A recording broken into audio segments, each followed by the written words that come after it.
quanto também Camila, né? Agradecer a presença de vocês, né? Henrique Luz, professora Carol Leão, né? Muito obrigada pela presença de vocês nesse momento importante aqui da formação. É o segundo módulo dessa formação, de uma pesquisa onde a gente vem tentando cartografar enfim, as práticas em saúde mental na infância e na adolescência no estado do Ceará. Então, participam aqui profissionais, né, de todo o estado, mas especialmente dos 11 municípios que fazem parte da pesquisa. Então, as pessoas vão estar chegando, né? Em princípio, esse momento ele vai de 2 da tarde até as 4, mas a Beatriz vai estar aqui com vocês. Eu tentei me justificar aí pessoalmente através do WhatsApp de vocês, porque que infelizmente hoje eu não vou poder ficar até o final. E gostaria muito, a gente costuma gravar os encontros para poder disponibilizar depois também para os alunos que não vão poder estar aqui. Então, eu lamento muito não poder estar aqui ouvindo vocês dois, enfim, ao vivo, mas vou poder escutá-los em breve. Tá? O meu muito obrigado, realmente, em nome de todos. Tá certo? Obrigada, Carla. Bom te ver, querida. Obrigado. Obrigada. Bom, pessoal, boa tarde. Como a professora Carla já me apresentou, né? Eu me chamo Beatriz, sou orientanda do doutorado, né, da UFC com a professora Carla Patrícia, membro do CEP. E hoje vou estar aqui nesse processo de mediação, né, desse momento de diálogo extremamente rico. Estou muito feliz de estar aqui com o Henrique, né, com a Carol e com a Anne, extensionista, né, do Travessias. A Anne participou um pouco com a gente do processo de rodas de conversa, né, que a gente teve com alguns profissionais de Sobral. Então, estou muito feliz de ver a Anne aqui também participando agora da formação continuada. Bom, como a professora Carla falou, né, cada um, né, o professor Henrique, Carol, vão ter até 40 minutos de fala, né, e depois a gente abre para o diálogo. A ideia é que cada um, tá, pessoal, podem ficar à vontade para perguntar. A ideia é que seja um momento dialógico mesmo. E vou começar apresentando o Henrique Luz, né, para quem não conhece. E depois, né, o Henrique vai ter os 40 minutos de fala, e logo depois a gente passa para a Carol e para a Anne estarem falando também, certo?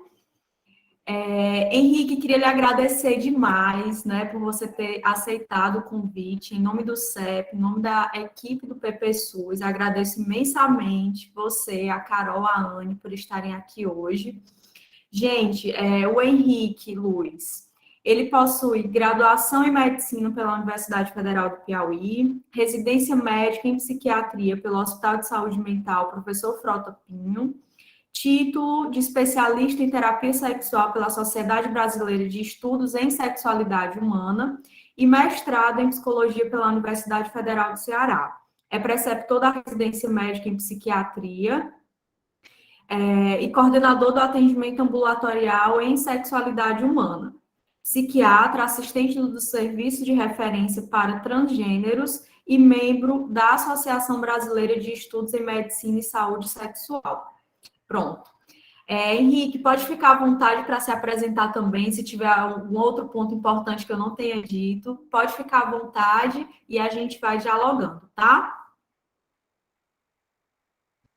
Obrigado, boa tarde. É um prazer estar aqui com vocês discutindo sobre um tema que é tão complexo, que é tão delicado e que, embora venha sendo discutido cada vez mais, ainda é restrito assim, a forma de se pensar algo tão complexo. Então, que bom que a gente tem esse espaço, essa possibilidade de podermos estar discutindo sobre isso. Eu trouxe alguns slides para facilitar um pouco a minha fala, se eu puder apresentar. Tá? E aí eu queria também só delimitar assim de que lugar eu estou falando hoje, né? Vou falar da minha experiência enquanto psiquiatra, né? Mas que tem também um atravessamento pelo referencial psicanalítico, e vou trazer aqui alguns aspectos sobre essa temática, a partir do que é discutido pela sexologia, pela medicina sexual, pelos estudos de gênero. Vou fazer essa explanação, depois podemos discutir mais a respeito disso. E queria também pontuar que o texto que eu sugeri como bibliografia, ele é mais complementar a minha fala. Eu vou trazer, então, esses referenciais, dos quais eu já citei, e o texto que eu sugeri, que é muito interessante, né, traz alguns contrapontos que eu acho que enriquecem a discussão, tá? Vou fazer, então, a exibição aqui da minha tela.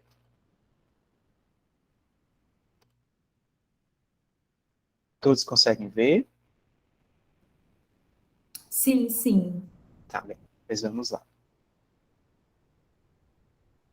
E aí eu inicio trazendo algumas manchetes, né, de notícias a respeito de como essa temática relacionada à sexualidade, à identidade de gênero, pode estar atravessando de maneira assim, muito impactante aspectos relacionados à saúde psíquica, né, dos indivíduos. Né? Então a gente vê aqui, adolescente transexual se suicida após ser obrigado a participar de cura gay.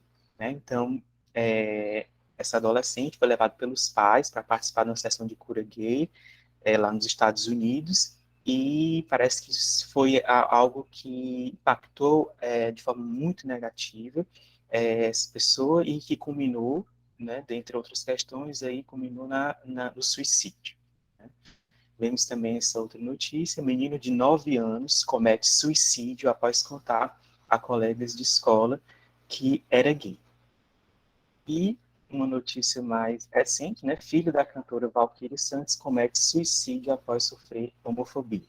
O adolescente foi vítima de uma campanha de ódio nas redes sociais após publicar um vídeo onde ele simula um beijo em um amigo. Né? Gerou muita discussão, enfim, pessoas se colocando, dizendo que ele não era gay, outros dizendo que a família não permitia que ele se assumisse, enfim. Mas o fato aqui não é necessariamente qual era ou não era a orientação sexual dele, mas sim o que a suposição, a inferência a respeito de algo em torno da sexualidade gerou, e de discussão aí nas redes sociais, e de um retorno para esse adolescente, e como isso pode ter impactado, né, subjetivamente esse adolescente, e que também teve um desfecho catastrófico como o suicídio dele. Então vemos aqui como esses aspectos estão presentes e cada vez mais se manifestando de forma muito plural. Né, e como é que nós podemos ter uma escuta e conceder um espaço para que essas questões sejam faladas e sejam elaboradas.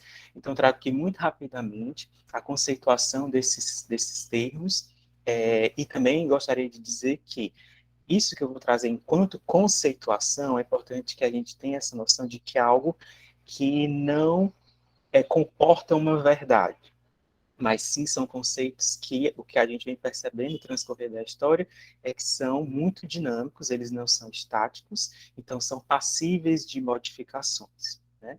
E ainda mais quando a gente toca em questões tão complexas quanto a sexualidade.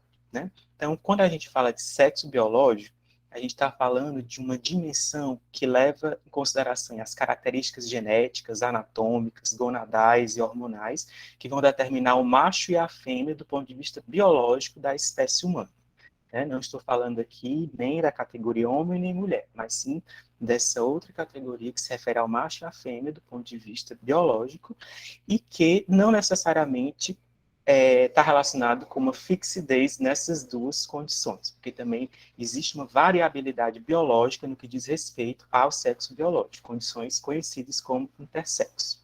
Quando nós falamos de gênero, aí estamos falando de atributos psíquicos, comportamentais e sociais que costumam estar relacionados ao sexo biológico, mas não necessariamente há uma correlação direta, e aí temos que considerar que isso é dentro de uma cultura e em um determinado período histórico. A identidade de gênero já é a percepção de um indivíduo a respeito de si como pertencente a um determinado tipo de gênero. Então, em uma sociedade, em um período histórico, existem aqueles referenciais relacionados aos gêneros, e aí como esse indivíduo se percebe a partir desses referenciais, e a experiência subjetiva disso pode ser percebido e expresso como essa questão da identidade de gênero. Quando isso sai de um campo que é mais individual e passa para uma expressão pública, aí falamos da expressão de gênero, né? A forma da pessoa manifestar sua identidade de gênero publicamente.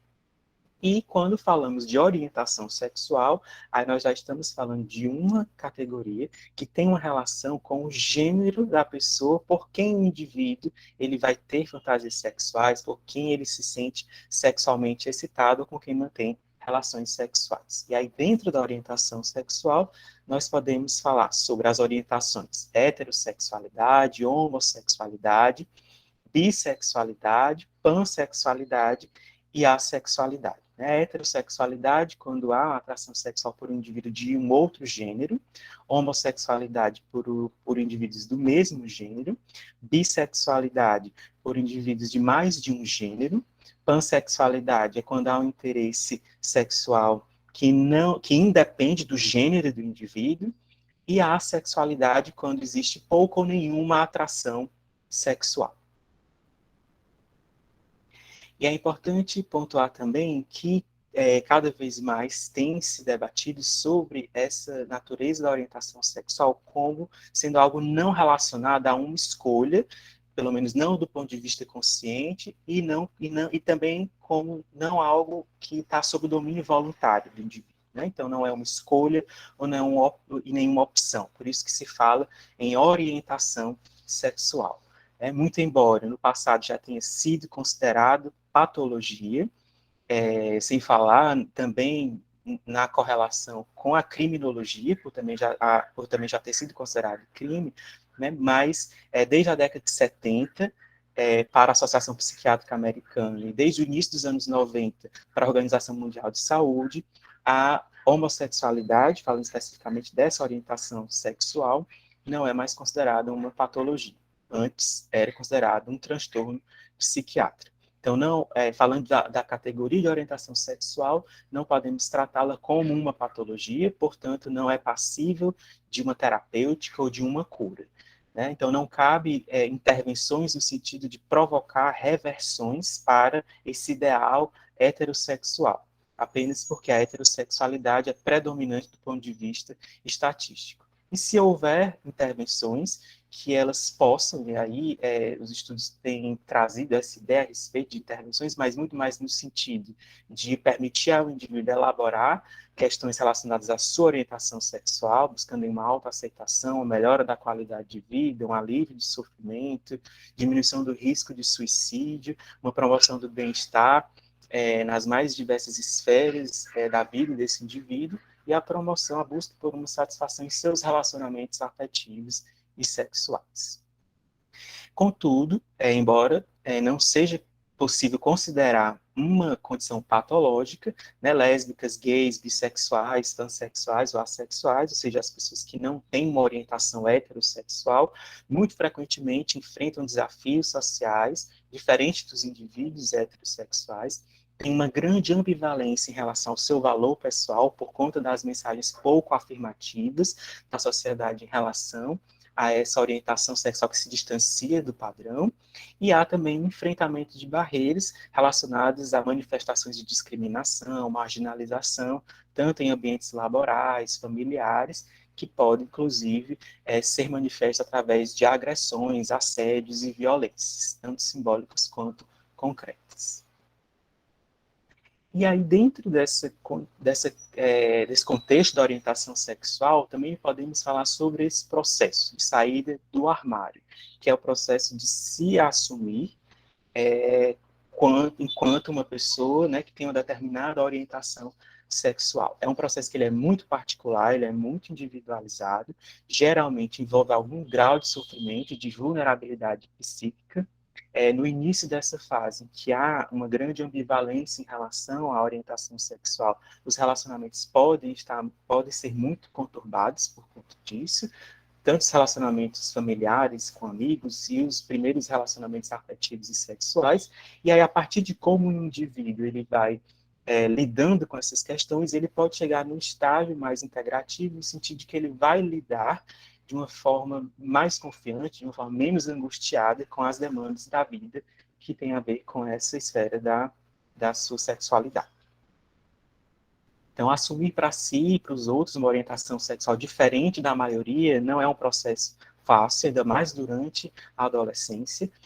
Aí os efeitos da homofobia, seja as manifestações externas, quanto manifestações resultantes do que se chama de uma homofobia internalizada, que isso pode provocar intolerância, rejeição, violência, e além de práticas de estupro corretivo, que pessoas estupram as pessoas de uma orientação não heterossexual no intuito de corrigir essa orientação, que é considerada algo desviante, né, e isso provoca repercussões subjetivas aniquiladoras.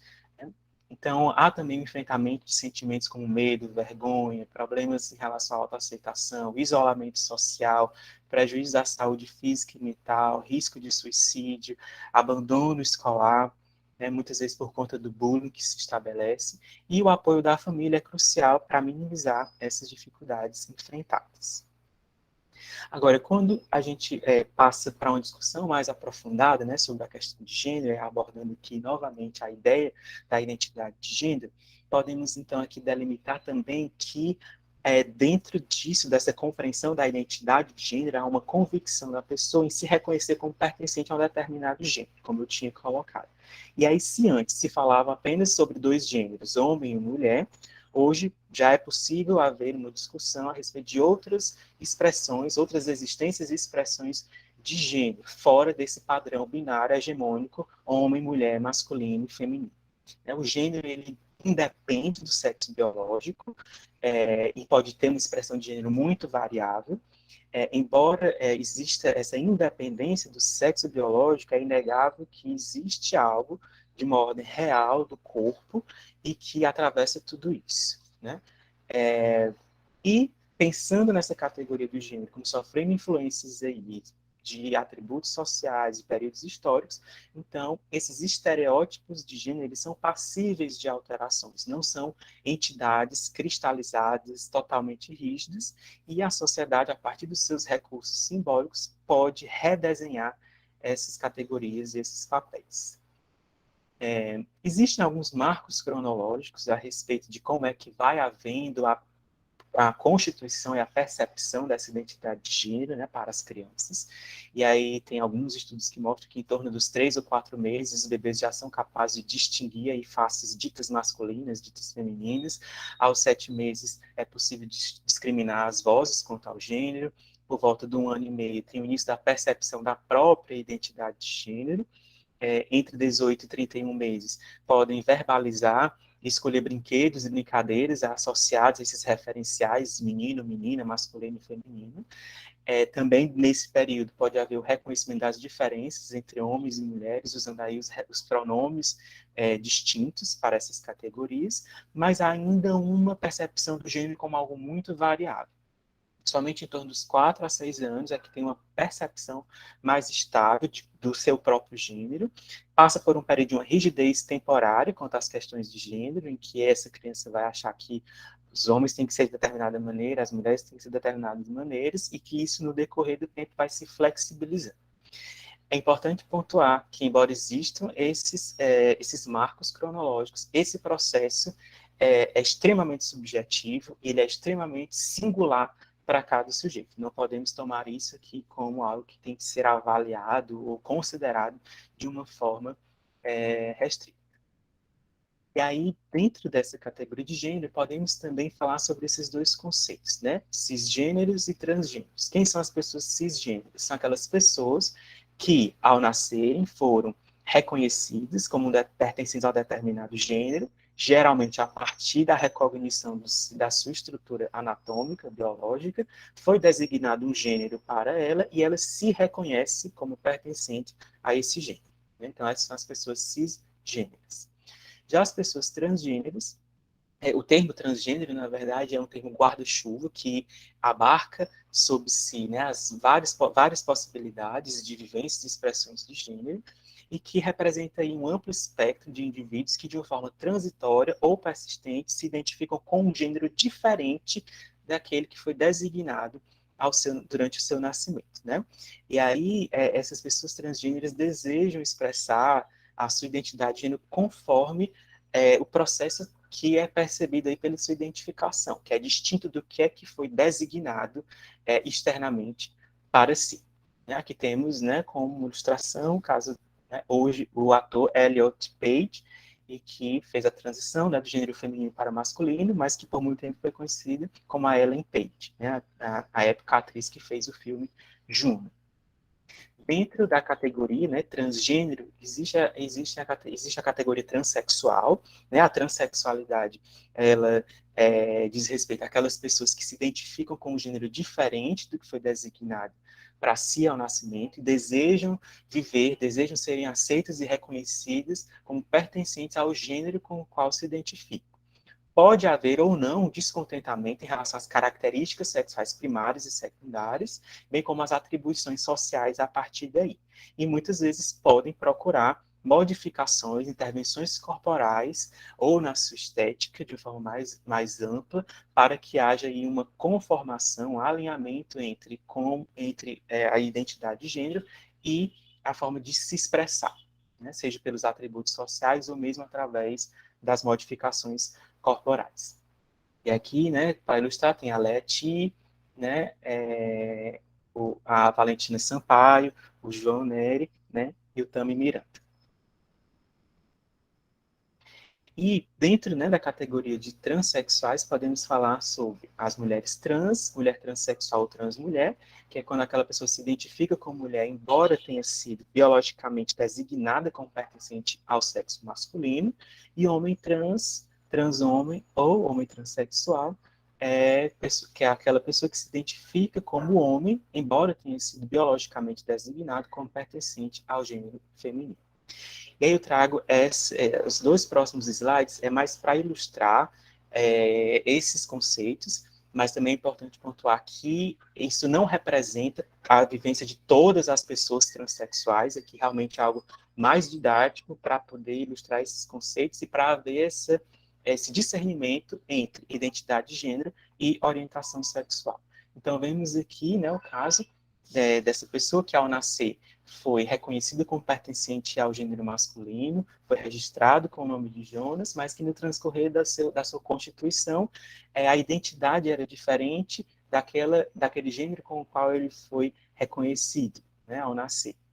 Passou pelo processo de transição, adotou o nome social feminino, expressou publicamente esse gênero feminino, e se é uma pessoa, né, e aí nesse caso a gente está falando de uma mulher trans, né, e a identidade de gênero é referente à mulher, né. Se for uma mulher que se interessa sexualmente por uma pessoa do mesmo gênero, estamos falando de uma mulher trans homossexual. Se ela se interessa por mais de um gênero, mulher trans bissexual. Se por pessoas de um gênero diferente, mulher trans heterossexual, por pessoas, independentemente do gênero, mulher trans pansexual, e se não tem interesse sexual, mulher trans assexual. Então, vemos as várias possibilidades de arranjos no que diz respeito à identidade de gênero e à orientação sexual. Nesse outro caso, vemos a Larissa, essa pessoa que, ao nascer, foi reconhecida como pertencente ao gênero feminino, foi registrada com o nome feminino, e que no decorrer da sua constituição percebeu aí uma identificação com o gênero masculino, com o gênero homem, buscando aí modificações corporais, cosméticas e sociais que pudessem representar e expressar o gênero com o qual ela se identificava, né? Adotando aí a identidade de gênero masculino, nome social masculino, Lucas, e podendo depois, inclusive, fazer a retificação da sua documentação. Então, vemos aqui um caso, né, de um homem trans, que se ele se interessa por pessoas do mesmo gênero, um homem trans homossexual, por pessoas de mais de um gênero, homem trans bissexual, pessoas de um gênero diferente do seu, homem trans heterossexual, se por pessoas independentemente do gênero, pansexual, e se não tem um interesse, uma atração sexual significativa, estamos falando de um homem trans assexual. Também dentro da categoria da transgeneridade, podemos falar sobre o gênero não binário, né, que aí descreve as pessoas que não se identificam com esse binarismo masculino, feminino, homem ou mulher. Então, a identidade ela pode transitar entre os gêneros, encontrando-se entre eles ou ainda fora desse binarismo. E aí, dentro dessa categoria de gênero não binário, podemos falar sobre as pessoas agênero ou de gênero neutro, bigênero, trigênero, pangênero, multigênero, gênero fluido ou o andrógeno do gênero misto. E ainda podemos falar sobre as identidades queer, que são identidades sexuais ou de gênero, de pessoas aí que não se reconhecem como cis nem como heterossexuais, que questionam esses padrões classificatórios existentes. Né? Então, a categoria queer vem para romper com essa ideia de que há uma classificação ou de que há uma estabilidade relacionada a essas categorias de identidade de gênero e de orientação sexual. É importante também pontuar que, embora eu esteja trazendo essas definições, e como já disse que elas são muito fluidas, não é papel de uma terceira pessoa fazer a designação de orientação sexual e identidade de gênero. Né? São processos que são auto-percebidos e auto-referidos. Também, né, podemos falar dentro desse espectro, né, da transgeneridade, das pessoas travestis. A identidade travesti, ela pertence ao campo da transfeminilidade, não é gênero homem, nem é o gênero mulher, o gênero travesti, muito próprio dos países da América Latina e aqui no Brasil é uma expressão muito forte, tem uma força política também muito expressiva, e por pertencer a esse campo da feminilidade, as travestis devem se reportar as travestis no feminino. E aí muitas travestis podem buscar, né, modificações corporais, mas não necessariamente isso implica cirurgias de modificação genital. E falando dessas outras duas categorias, que não necessariamente tem a ver com a identidade de gênero, né, mas tem a ver mais com uma arte, a arte drag, né, a arte drag queen, né, que é aquela performance artística de expressão de gênero feminina, que pode ser mais ou menos exagerada, estereotipada, e o drag king, quando é uma performance artística de expressão de gênero masculino. Né? E aí independe qual é que é a identidade de gênero da pessoa, a orientação sexual da pessoa. O que vai se observar aqui é qual vai ser a expressão de gênero colocada aí nessa performance com fins artísticos. Existe também a categoria intersexo, que são pessoas que apresentam uma diversidade na diferenciação do sexo biológico. Não há um alinhamento aí entre o sexo genético, o gonadal, hormonal e o sexo fenotípico. Pode advir de alterações cromossômicas ou do desenvolvimento gonadal, na produção de determinados hormônios, e que isso pode resultar numa genitália ambígua. Se anteriormente havia intervenções muito radicais, muitas vezes de forma assim, muito intempestiva, para se acabar com essa ambiguidade, para se resolver essa ambiguidade relacionada ao sexo desse bebê, hoje em dia a tendência é se tomar condutas mais expectantes, né? Sem nenhuma conduta de modificação corporal precoce, como anteriormente acontecia muito frequentemente. Então, se evita a determinação precoce do gênero, seja por hormonização ou cirurgia, sem que haja consentimento do indivíduo. Né? Então, se identifica aí se há condições clínicas que precisam de intervenção precoce, porque tem algumas alterações hormonais que podem comprometer a saúde física, às vezes é preciso alguma intervenção médica nesse sentido, mas evita-se se não tiver esse tipo de risco. Busca-se oferecer um apoio multiprofissional à família e respeitar a autonomia do indivíduo para que, no decorrer da sua constituição, ele possa entender qual é que é a sua identidade de gênero, como é que é a relação dele com o corpo, com o seu corpo, e se essa pessoa vai querer ou não fazer alguma intervenção corporal.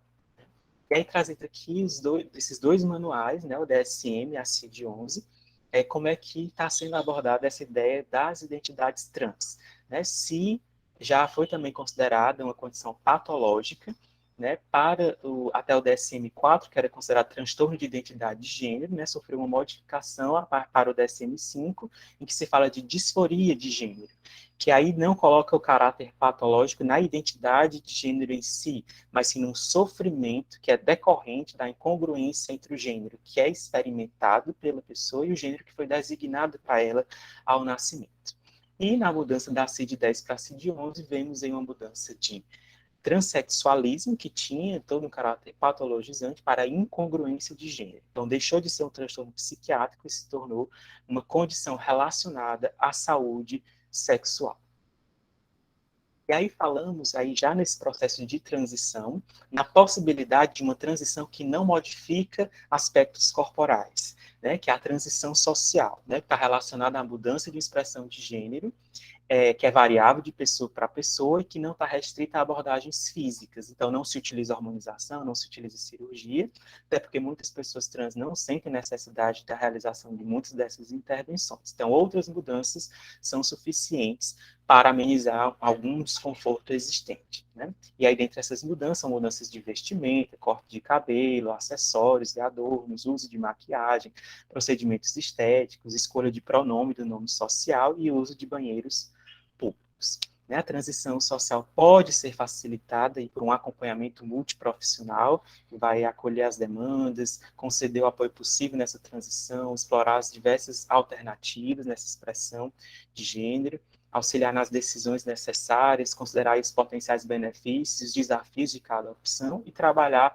esse repertório emocional do indivíduo para lidar com essa mudança. A transição social ela é muito feita naquelas condições de crianças, né, que são consideradas, né, crianças trans, crianças com incongruência de gênero, né? Considera-se que há uma fluidez própria de gênero nessa fase da infância, então se não houver uma disforia significativa, muitas vezes não necessita de nenhuma intervenção. É importante respeitar o momento da criança, seus processos exploratórios, investigativos, não forçar nenhuma definição identitária para essa criança e nem reforçar determinados estereótipos de gênero. Então, essa transição na infância, ela costuma acontecer lentamente, como uma forma de experimentação. Recomenda-se, né, que inicie-se em casa e somente posteriormente possa expandir para outros lugares, né, como a escola, outras esferas sociais em que a criança vai circular. Né? Sempre buscando aí conceder um apoio para que essa criança possa ser exposta ao mínimo a riscos de vulnerabilidades que podem se converter num grande impacto negativo para a sua subjetividade. E aí utilizar nome social, a questão de uso de fardamento na escola, uso de banheiro, né, para que essa criança possa ir fazendo essa experimentação. Né? O grau de aceitação familiar é muito variável, né, depende de como cada agrupamento familiar vai lidar com isso. É importante entender também que não é um processo definitivo, né, a criança ela é informada de que se há uma mudança de ideia, de percepção em relação a essas questões de gênero, isso pode ser revertido, e tem essa ideia de quanto mais for respeitada, né, essa manifestação, quando ela é mais insistente, menos impacto negativo vai haver sobre aí a condição da saúde psíquica dessa criança. Independentemente da família resistir ou facilitar esse processo de transição, o profissional ele pode dar esse suporte, oferecer um espaço, uma escuta, para que todas essas questões possam ser elaboradas, né? E à medida que se aproxima da puberdade, em que há as transformações corporais, aí outras intervenções acabam entrando em jogo, né? E aí pode-se considerar o uso ou não de medicações hormonais para fazer o bloqueio da puberdade. Um aspecto dentro desse campo ainda da transição social é o uso do nome social, né, que é a designação pela qual a pessoa travesti ou transexual se identifica, quer ser socialmente reconhecido, que é muito utilizado na infância, na adolescência, ou para aqueles adultos que não querem ou ainda não fizeram a retificação civil. Né? Em 2019, o governo do estado de Ceará publicou uma lei garantindo os nomes social para transgêneros. Em 2018, o Supremo Tribunal Federal passou a conceder a retificação civil para pessoas trans, para adultos transgêneros, sem que precise judicializar ou sem que precise apresentar atestados médicos ou psicológicos. Para crianças e adolescentes não é possível E, se for o caso de haver essa mudança, né, de fazer a retificação civil, tem que judicializar. E aí tem alguns estudos que trazem essa ideia de que a mudança do pronome está associada com a melhora da saúde mental. Em 2019, o Conselho Federal de Medicina atualizou as suas considerações a respeito da abordagem da pessoa, né, com incongruência de gênero.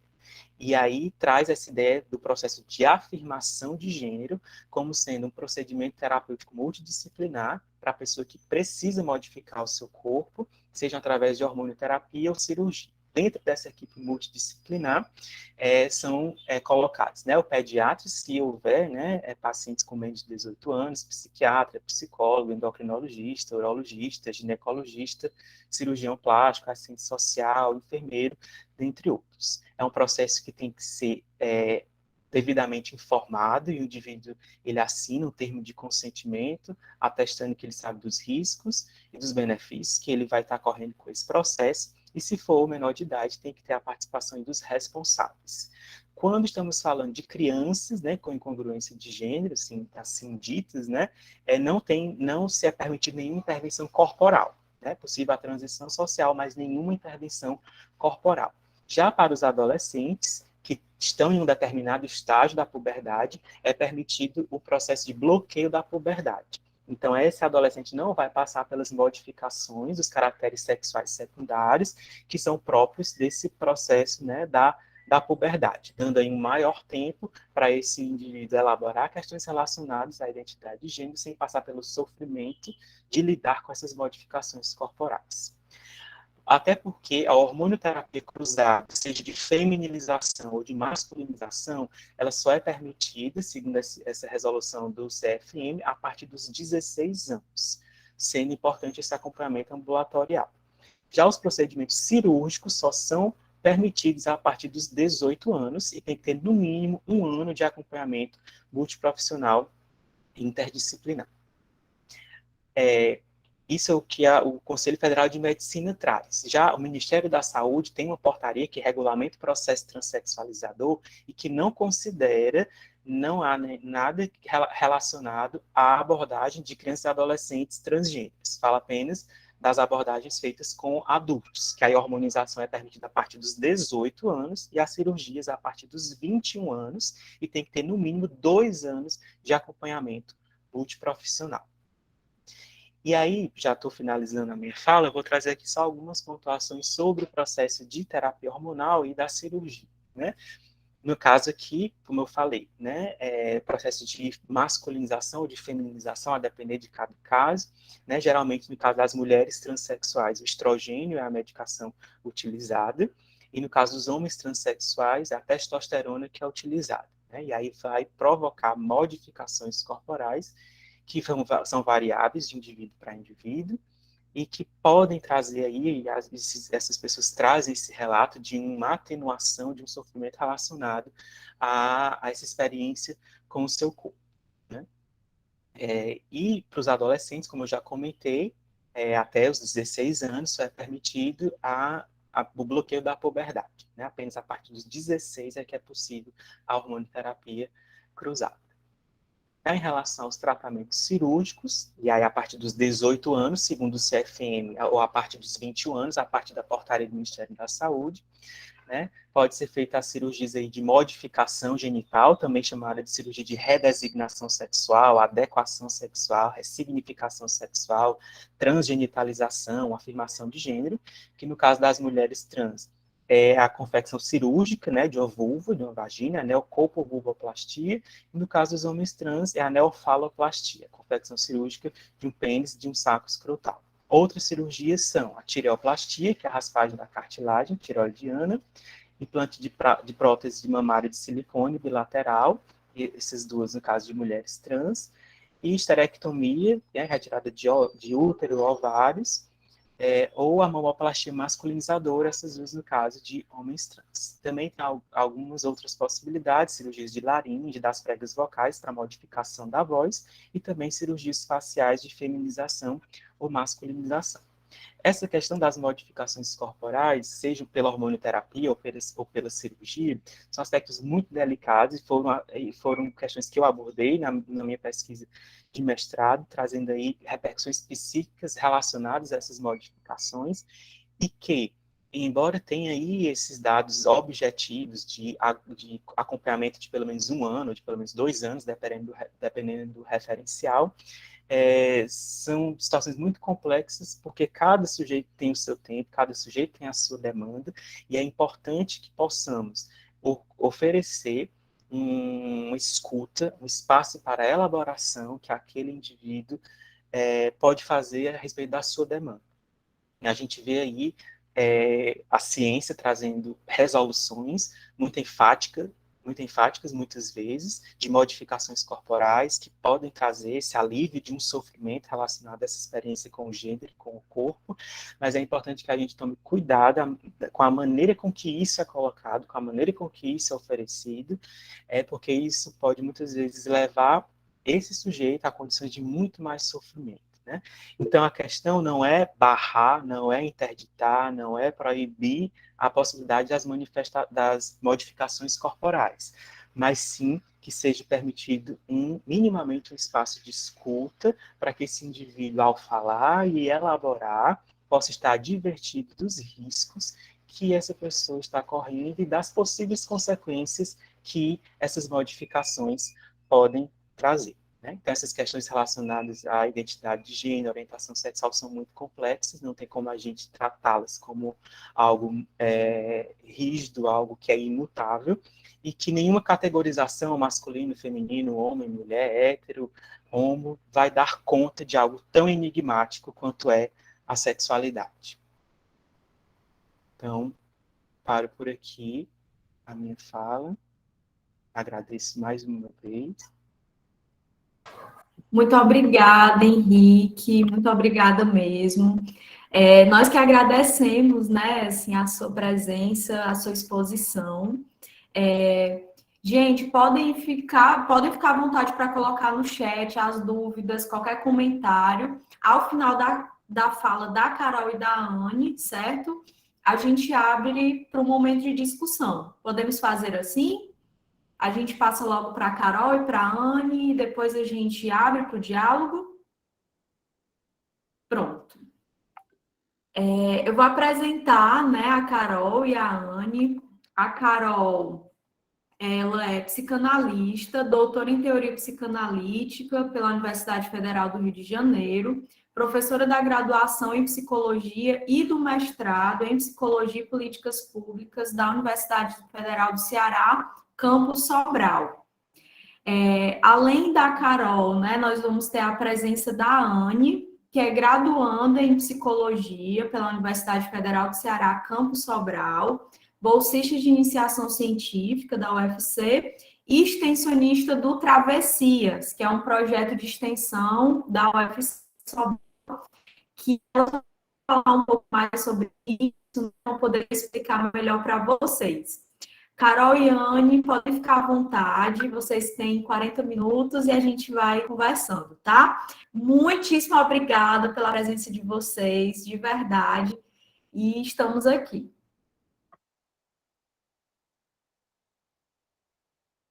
Então, e a gente que agradece, Beatriz, a você, a professora Carla, né, pela oportunidade de estar aqui com vocês.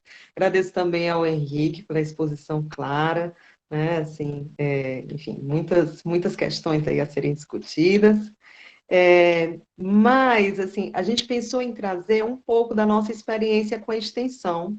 Eu sou coordenadora de uma extensão do Travessias, que é uma extensão que trabalha com essa temática de gênero e sexualidade nas escolas do município e do estado.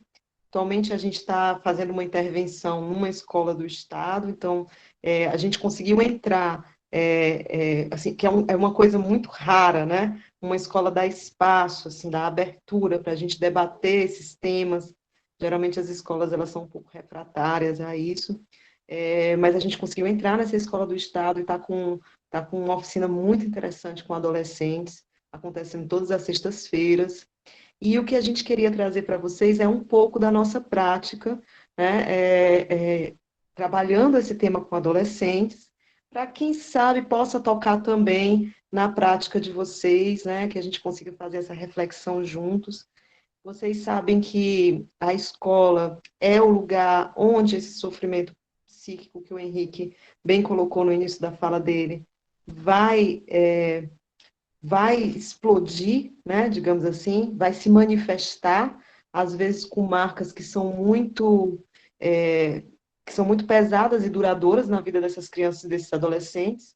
Então, a escola é, por um lado, um lugar de profundo sofrimento psíquico para esses jovens, né? A gente estava conversando está numa articulação, né, com o pessoal da militância travesti de Massapê, e ela colocou, né, na reunião que a gente teve, a última reunião que a gente teve, ela colocou questões muito interessantes sobre o processo de escolarização, nos dizendo que as crianças trans, as crianças e adolescentes trans, não se evadem, são expulsos da escola, não aguentam o processo de escolarização, né? Então, é uma série de questões que aparecem diante de uma cristalização de uma normativa hétero no ambiente escolar, né, que impede que essas crianças e adolescentes expressem a diversidade sexual na escola. Então, é uma situação que é muito séria, porque a gente não tem números, inclusive, sobre essas crianças que são expulsas, não são evadidas, são expulsas da escola. A gente não sabe o que acontece com elas, né, porque não tem registros. A gente foi procurar registros sobre essas crianças e adolescentes nas secretarias de ação social, a gente não acha nos CRAs. Então, a gente está desenvolvendo essa pesquisa, por um lado, na pós-graduação, com a minha aluna de pós-graduação, que é a Vanessa, por outro lado, também no TCC, com o Raimundo, né, que é um aluno de TCC que também está fazendo essa investigação, mas a gente tem uma prática que é do Travessias, que já está atuando na escola para um pouco assim, para mudar, né, para reverter esse quadro, que é um quadro de tanta violência com as crianças que são dissidentes de gênero, crianças e adolescentes dissidentes de gênero. Então, conversando um pouco com a Ania aqui, né, preparando o que a gente ia fazer, a gente pensou em trazer um pouco da nossa prática para vocês. A gente vai fazer uma espécie de oficina sobre gênero e sexualidade. Vai ter que ser breve, porque a gente tem pouco tempo, mas é uma oficina que a gente faz com os adolescentes, né, que a gente costuma fazer com os adolescentes, e muito nessa perspectiva de construir com eles um saber, né, sobre essas questões que são tão difíceis da gente cernir, da gente fechar. Você vê quando o Henrique estava falando da multiplicidade de expressões de gênero, da multiplicidade, né, das identificações, das escolhas, né, enfim, das orientações sexuais, né? É um pouco problemático essa palavra escolha, porque a gente não escolhe, mas a gente diz na psicanálise que é uma escolha inconsciente. De alguma forma, a gente está implicado nisso, né? Já estão fazendo perguntas aqui no chat, eu tenho vontade de responder essa questão eu vou só pegar essa questão da religião, porque é muito interessante, né? Assim, a escola que a gente está não nos traz nenhum empecilho religioso em relação a isso. Então, a gente não tem tido muitas dificuldades. Pelo contrário, entra, né, Anne, no projeto delas de formação pessoal, porque a gente está entrando na disciplina de formação. Formação pessoal, Anne? A disciplina? Formação humana, né? Nome? Formação humana. A gente entra na disciplina de formação humana, mas, assim, já dentro dessa temática da diversidade sexual, que nos foi demandado pela própria escola. Então, o tema inicial era projeto de vida, né? A gente faz uma perguntinha sobre projeto de vida, se eu não me engano, é qual projeto queremos, né? Lembra da pergunta, Anne? Para além da escola, que projetos queremos? Para além da escola, que projeto queremos, que foi assim, a pergunta que a gente... foi uma pergunta assim, de ponto de partida, para a gente começar a trabalhar com os alunos, né? E aí, a partir dessa pergunta, começaram a surgir os temas, né? Muitos e variados temas. No último encontro, a gente acabou discutindo questões que envolviam o uso de drogas, de substâncias psicoativas, mas que é digamos assim, uma outra formação que a gente poderia dar para vocês. Mas, lógico que esses temas estão articulados, né? Bom, não vou me estender muito para a gente já entrar na oficina, e a partir da oficina, tudo isso para dizer que a gente não tem, assim, muitos impedimentos, né? A gente consegue, nessa escola, entrar com a nossa oficina e assim, ter efeitos muito interessantes. E aí é bacana a gente pensar que se a escola também é um lugar da heteronorma, ela também pode ser um lugar de subversão, ou seja, a gente consegue achar espaços para subverter, digamos assim, para mobilizar debate, né, para colocar questões, enfim, para construir relações mais respeitosas também dentro do ambiente escolar, né?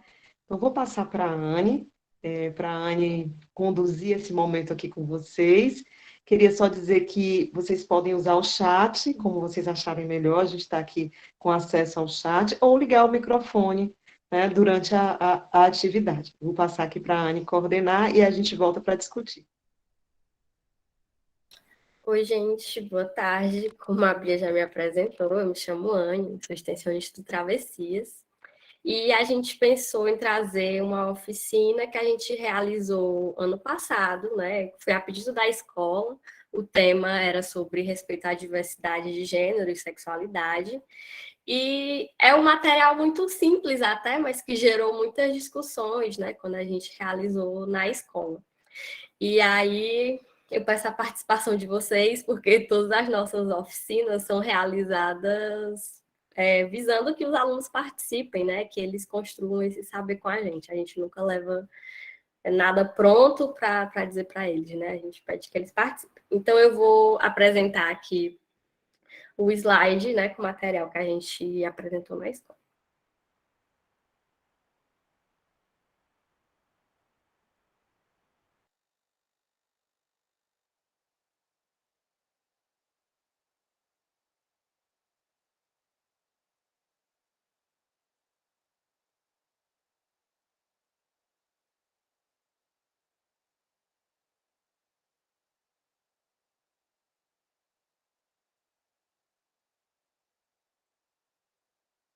Então, a primeira parte da nossa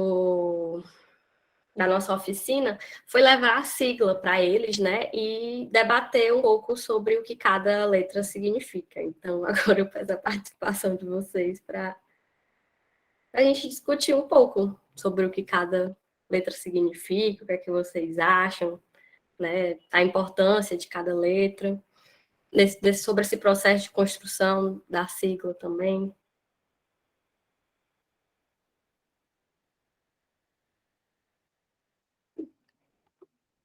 Vocês sabem o que significa cada letra dessas? Vocês podem botar aqui no chat ou falar.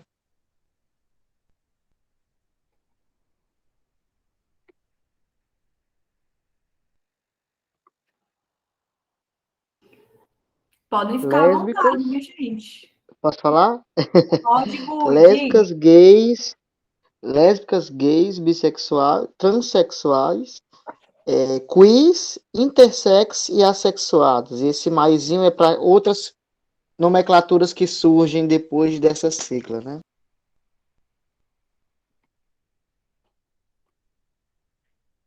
Isso mesmo.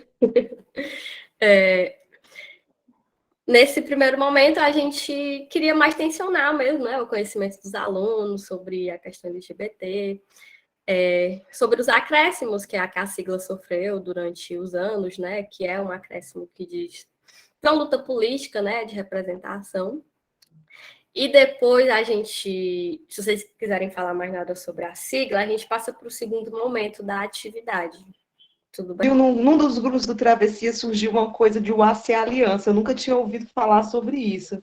Lembra, Anne? E a gente ficou discutindo muito essa questão da aliança na relação, porque a gente fez também essa oficina, a gente fez também no nosso grupo de estudo da universidade. A gente fez com os adolescentes, fez também na universidade. E a gente ficou muito com essa questão, né? Em que medida a aliança ela tomava ou não um certo protagonismo da luta LGBT, QI+, né? Então, no sentido de que, como você falou, Gui, cada letra dessas tem uma história, que é uma história de luta, mas também uma história de as identidades de sofrerem também preconceito e violência, não é? Enfim, não são aleatórias essas letrinhas, não é uma sopa de letrinhas aleatória, né? E aí a gente ficou se perguntando como entrar nessa luta não sendo LGBTQI+, né, mas como a gente poderia se aliançar também nessa luta. E isso gerou uma discussão muito interessante na universidade. Se mobilizou muito os nossos grupos de estudo. Mas eu acho que a gente pode passar um pouco para a problematização dessa questão das identificações e das orientações, né, Anne? A parte que é o segundo momento da oficina, para a gente retomar esse debate. Eu vou passar aqui. A gente reuniu alguns relatos de pessoas famosas internacionalmente e pediu que, né, na escola, porque na universidade a gente não chegou a entrar nesse segundo momento, porque o debate, né, fluiu muito bem. E aí, a ideia é que os meninos opinassem sobre que letra, né, da sigla essa narrativa entrasse. E aí é essa proposta aqui também, né? A narrativa é: nasci como órgão sexual feminino, porém desde criança tenho dificuldade para me encarar no espelho, pois não consigo me reconhecer. Apesar de já ter feito vários papéis femininos em séries e filmes, não me identifico como uma mulher.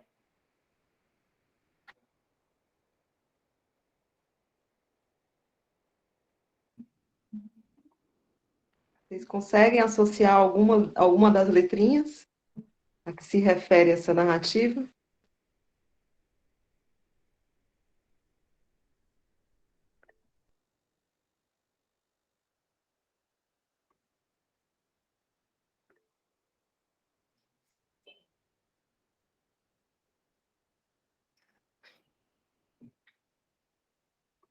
Joia. Alguém faz ideia de quem seja?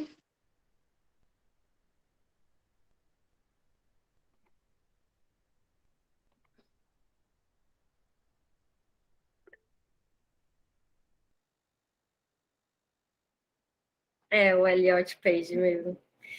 Uma coisa interessante que surgiu na oficina na escola foi que gerou uma certa dúvida, né? Os alunos colocaram que podia ser uma pessoa queer, que podia ser uma pessoa não binária também Então, foi bem interessante, né? Essa certa fluidez, certa confusão da narrativa de uma identidade, para também não ficar nesse jogo de acerto e erros, né?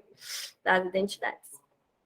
E aí Para a também. gente não encarar de forma tão cristalizada, né?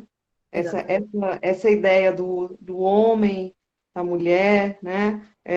Homem trans e mulher trans, homem cis e mulher cis, a gente não pensar isso assim como coisas que são muito estáticas e universais, né? Mas, de alguma maneira, a gente construir, a partir dessa pergunta, o que é um homem, o que é uma mulher, como alguém se constrói como uma mulher, como alguém se constrói como um homem, né? Não tratar isso como coisas já dadas, como respostas dadas de antemão.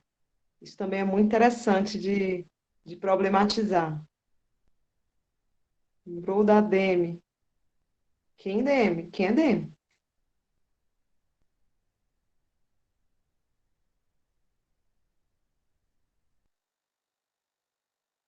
Eu conheço a Anne. Pergunto pra Anne. Eu conheço a Anne. Ela era atriz da Disney por um bom tempo, não sei se tu Sim. conhece. Conheço.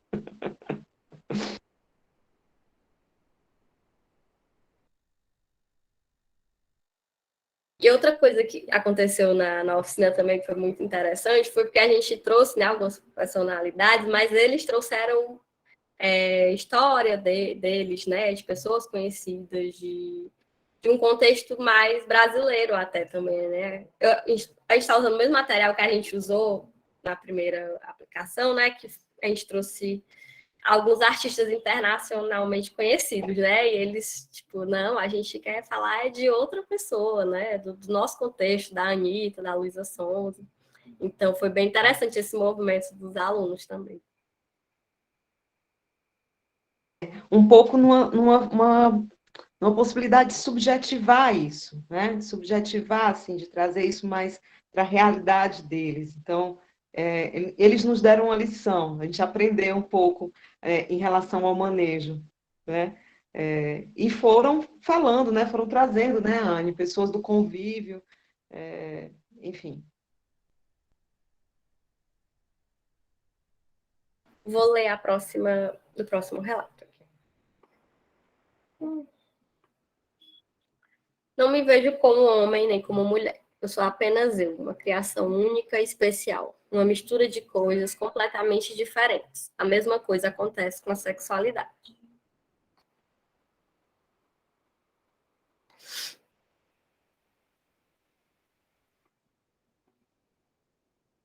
E aí, coloquem no chat.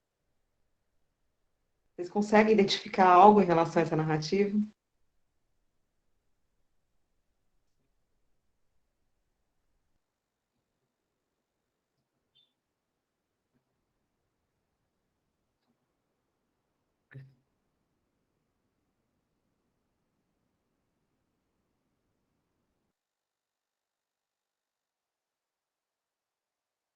Vocês conseguem associar alguma das letrinhas?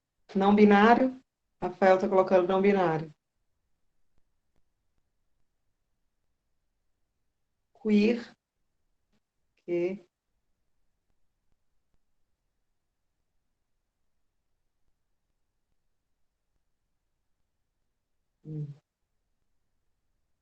Eu digo E aí, diz, é do Sam Smith, né? Ele é um cantor norte-americano e ele já falou algumas vezes que é uma pessoa queer, né? Se considera uma pessoa queer.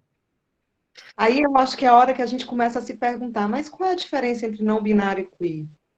Né? Ou seja, que a gente começa também a questionar as fronteiras dessas letrinhas. Quando é que termina uma, quando é que começa outra? Que não são, mais uma vez, não são fronteiras estáticas, mas tem a ver com a história. Né? Com a história das identidades no campo da cultura, mas também com a história de cada um, como cada um se afirma. Né? O que é que vocês acham? Qual seria a diferença, assim, pelo que a gente ouviu aqui do Henrique, entre... acho que queer seria mais um termo guarda-chuva.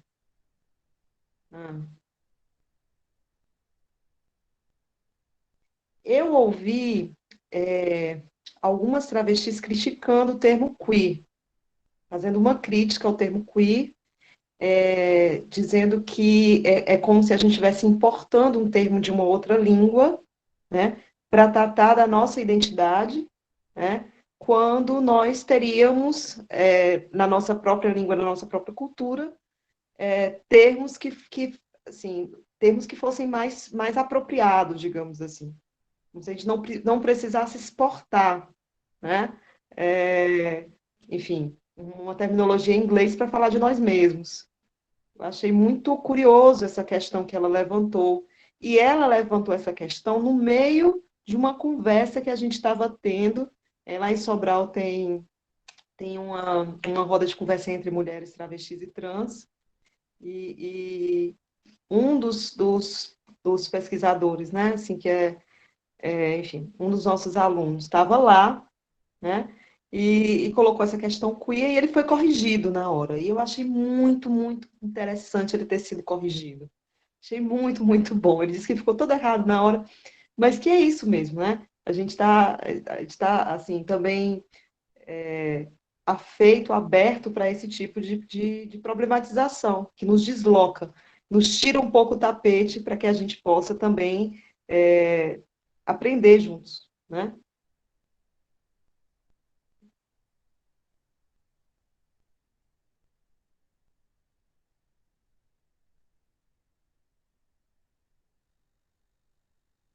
Mais alguma questão? Quer passar para o próximo, Anny?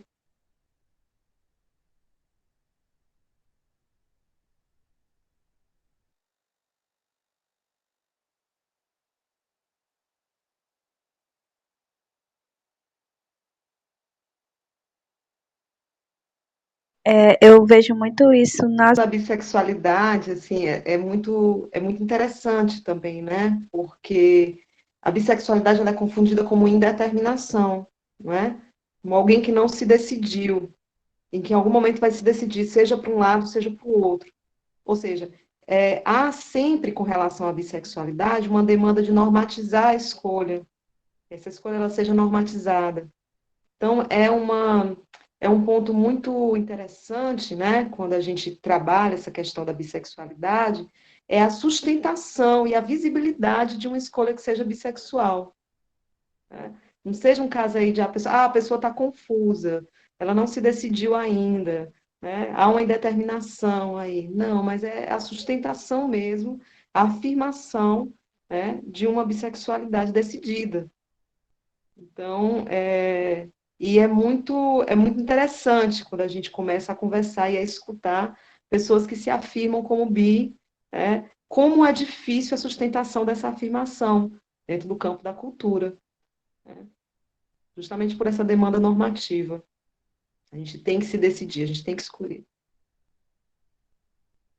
Diga lá, Jucilei.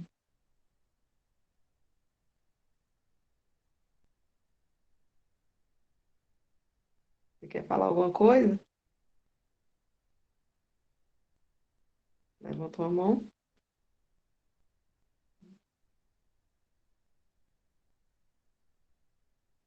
Bora passar para a próxima, Anne, então.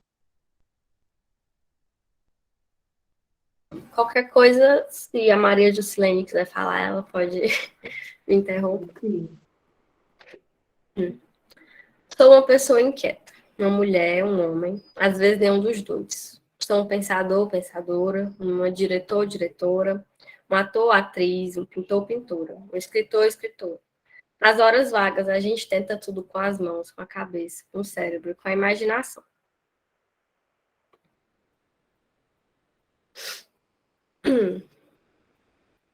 E aí, gente?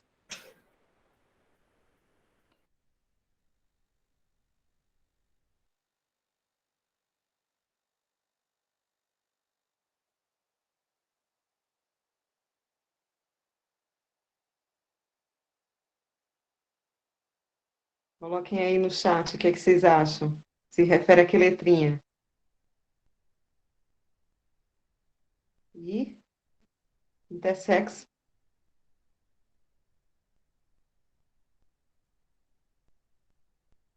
Mais alguém arrisca?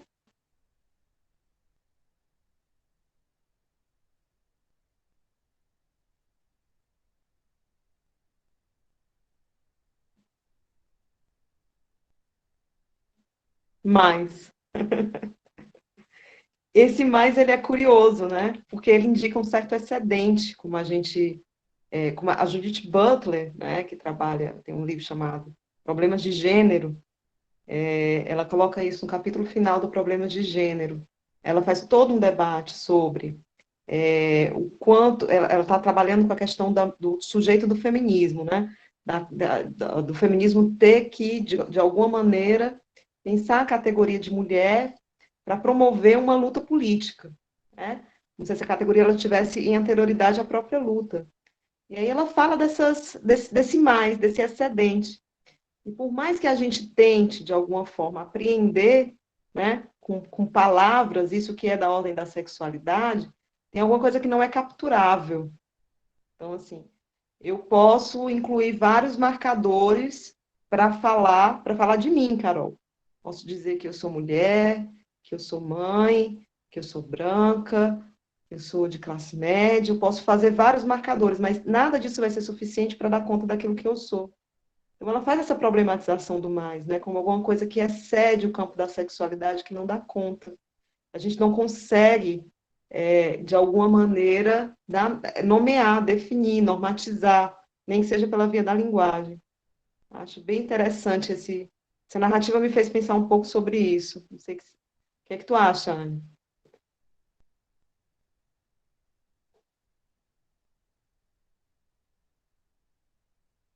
Eu estava pensando no que a gente escreveu, né, no último artigo, que era sobre essa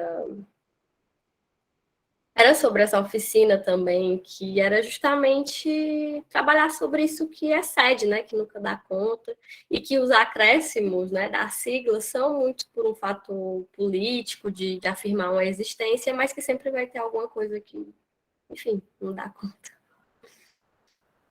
É importante lembrar também que essas afirmações elas têm a ver com lutas por direitos, né? Isso é uma coisa também muito importante da gente lembrar, né?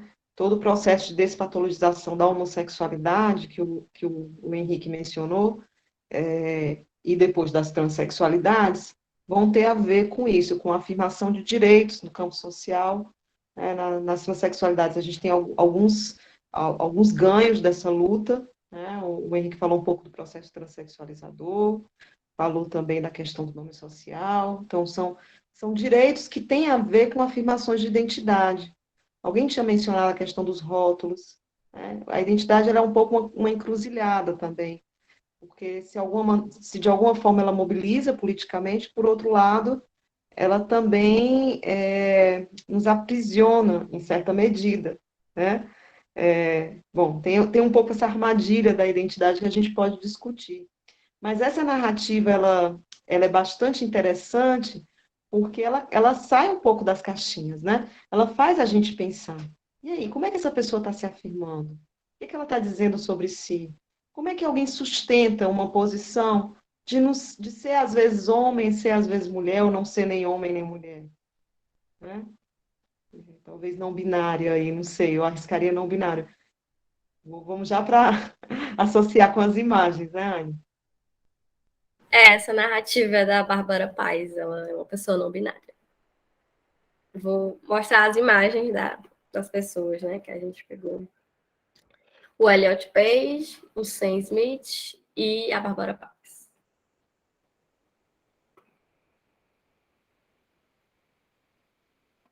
A Bárbara Paz eu não sabia, eu descobri com vocês que ela se afirmava assim. Não sabia.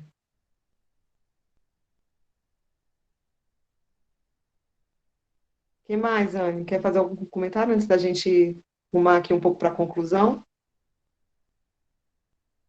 Acho que não. Acho que tu pode seguir.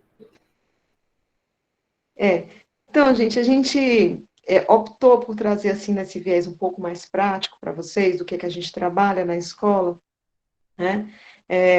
Com relação a essa temática de gênero e sexualidade. Tem uma certa questão que eu acho que se coloca, que é uma espécie de resistência quando a gente chega com as coisas muito prontas, né? Quando a gente chega com respostas dentro das instituições, nas escolas, nas instituições de saúde, de alguma maneira, assim, principalmente quando a gente trabalha com adolescente, a gente chega numa posição muito professoral, eles derrubam logo, né? Assim, eles vão logo, desautorizam logo, e é isso mesmo. E quanto mais a gente assume essa posição de autoridade e professoral em relação ao assunto, mais a gente, na experiência, a gente leva, né? Então, é muito no sentido, assim, da gente construir junto com eles, né, um debate sobre gênero e sexualidade, deslocando, assim, muitas vezes deslocando posições que são pré-constituídas, que são pré-concebidas. Uma delas é a relação, digamos assim, é uma relação muito estreita, né, como se diz, colada, entre sexo, gênero e escolha de objeto, que eu acho que é a primeira coisa que a gente tenta, de alguma forma, desmobilizar quando a gente conversa sobre gênero e sexualidade com adolescentes, essa relação quase natural entre sexo, gênero e orientação sexual, né? Como se, porque nasce com um pênis, logo será homem, logo desejará uma mulher. Porque nasce com uma vagina, logo será mulher e desejará um homem. Então, esse tipo de relação que tem a ver com a normativa hétero, com heteronorma, né, que a gente tenta, de alguma forma, levantar questões sobre isso. Mas será que é assim mesmo? Será que esse tipo de relação ela diz tudo sobre as expressões de gênero e de sexualidade? Então, quando a gente planejou essa oficina e começou a trazer as narrativas, a gente tentou fazer o caminho inverso, né? Não necessariamente partir da identidade para encaixar pessoas nas letrinhas, mas trazer as falas, trazer as narrativas, o que as pessoas dizem sobre elas próprias, para, a partir daí, problematizar a questão da identidade de gênero e das orientações sexuais. E é muito curioso o quanto a gente aprende com os próprios adolescentes, porque eles começam a falar, assim, de coisas da experiência deles próprios, né, compartilhar com a gente questões da experiência deles, que a gente nem imaginava, né?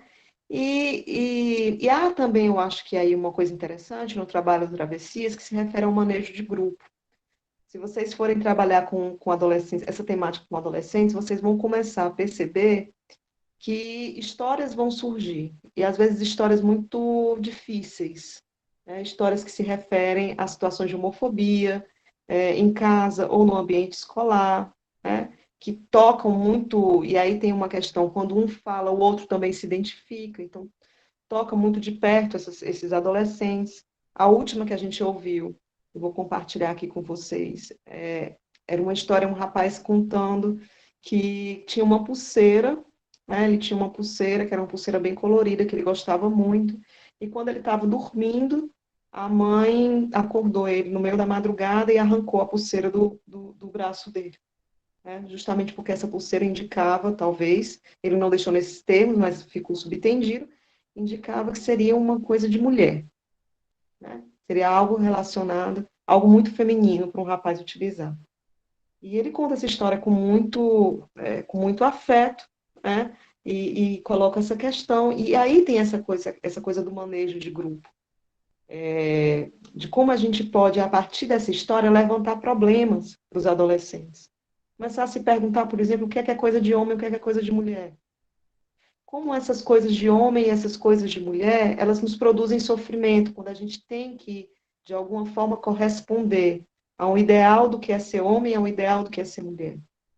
O quanto esses ideais, eles produzem sofrimento na gente, né?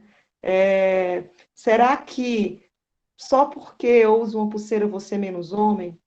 Né? Ou será que, ao usar essa pulseira, esses traços femininos, eu poderia sustentar traços femininos também? Eu poderia ser homem e sustentar traços femininos? Né? Como é que isso fica? Como é que essas questões elas ficam?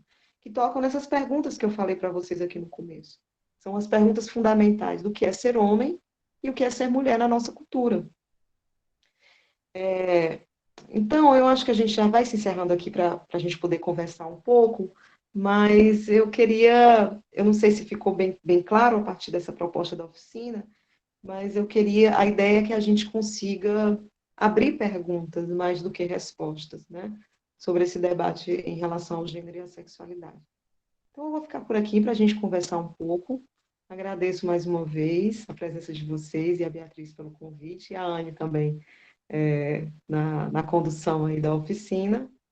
E, bom, queria escutar vocês. Obrigada, Carol. Obrigada, Anne. Eu acho que eu estava até pensando aqui, a gente que trabalha com esse público infanto-juvenil, a gente consegue pegar muitas referências, né? A partir do momento que vocês trazem essa oficina, a gente começa a pensar, nossa, dá para aplicar essa oficina também com o público que a gente trabalha. E de aprender também, né, como vocês falaram, de determinados momentos que vocês estão aplicando essa oficina e uma determinada pessoa chega lá e por que QI? Por que assim? Por que essa nomenclatura? Ou então a Anne colocou aí vários artistas internacionais, e a Glória Groove, e não sei quem, a Anitta, e Pablo Vittar, e cadê os artistas brasileiros, né? A gente estava numa reunião no CAPS Infanto Juvenil essa semana, que a gente está, enfim, né, no processo de construção da Assembleia de Usuários, das crianças, dos adolescentes, e a gente está montando um karaokê. E aí a gente se assustou por não saber muitas referências que a galera, que os jovens queriam lá no karaokê. Então, o quanto que é importante para nós que trabalham com esse público estar atento a isso, a essas referências, a montar metodologias de diálogo, né, que estejam alinhados com isso. Então, assim, achei muito massa vocês terem trazido, né, essa ideia da oficina, porque serve como inspiração para a gente que trabalha com esse público. E conseguir tratar isso de uma forma que não seja, né, sou professor e vou lá, né, ensinar essa galera o que seria isso. E aí, tem algumas perguntas que o pessoal foi colocando aqui no chat, que eu vou colocar para vocês, Henrique, Carol e Anne, e aí vocês podem ficar à vontade para ligar o microfone e responder, tá? Enfim, muitos elogios, né, para vocês. Uma das perguntas foi para o Henrique, né? Quais os locais de referência para o tratamento hormonal e possível cirurgia para pessoas transgêneros em Fortaleza? Uma pessoa também perguntou para a Carol como que é possível ser facilitador dessas oficinas nas escolas. Perguntaram também qual o papel da mídia na discussão desse tema. E aí eu vou colocar essas 3 perguntas e depois eu passo para um outro bloco de perguntas, porque eu acho que essas 3 perguntas, né, já é muita coisa. E aí depois eu coloco um novo bloco de perguntas, tá? Você quer começar, Henrique? Depois a gente passa. Tá certo, obrigado.